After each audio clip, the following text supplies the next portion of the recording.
Hey coin collectors, and welcome to DC Coin World International Coin Channel. It's the new Enduring Freedom half dollars from the US that just came out. And you see we have one over here that has a P on it, and that's from the Philadelphia Mint. If we look at the writing on here, we see that on the front or the obverse it says United States of America, 1776 to 2026, in God we trust. And it is just a beautiful coin. We got these from the US Mint in the $10 rolls, and you can see that it's the Statue of Liberty facing to the left. We tip it up on the edge. You can tell it's a clad coin. These are 92% copper, 8% nickel coins.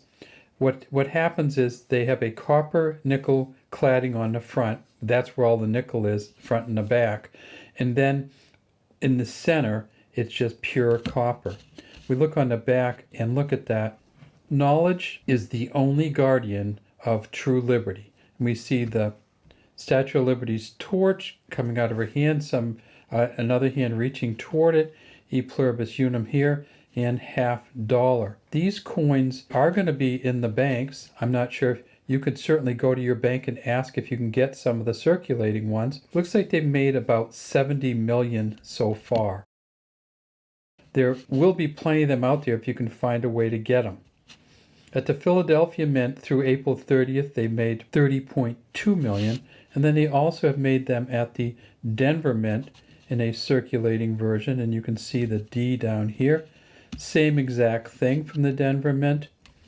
When you get these in the mint rolls, they are still circulating coins, so they will be a little scratched up, but it's just that they haven't been handled or touched, and so they're going to be very, very shiny.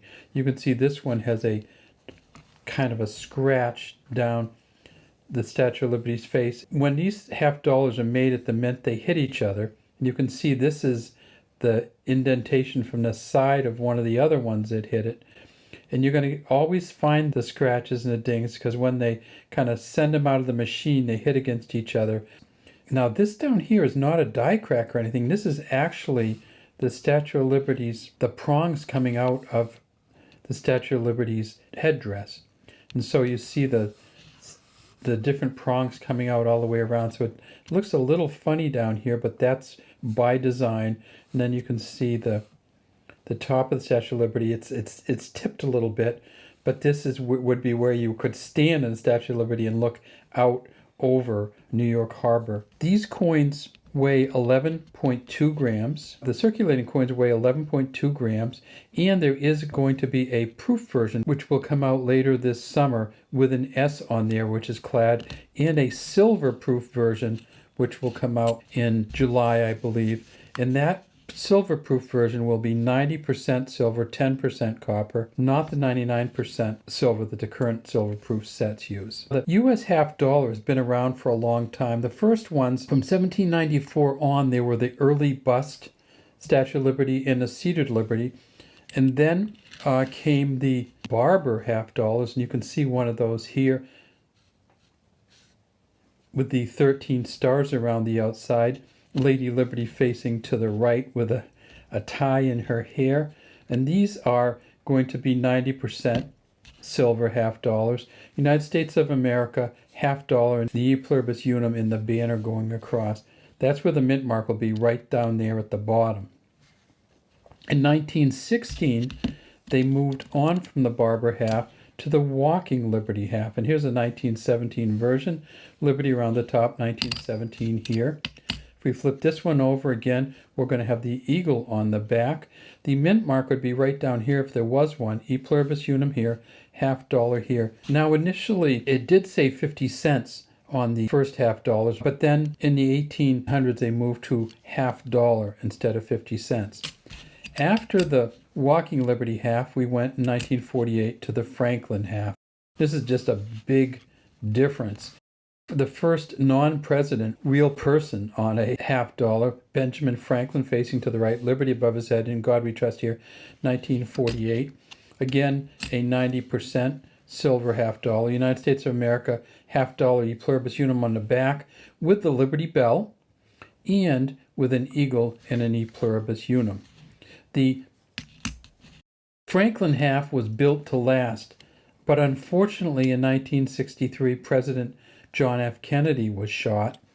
And in 1964, they rushed out this half dollar, which has actually been kind of an iconic half dollar for the U.S. 1964, the first Kennedy half dollar, 90% silver. On the back, again, the eagle with 50 stars around the outside, because by 1964, we had all 50 states.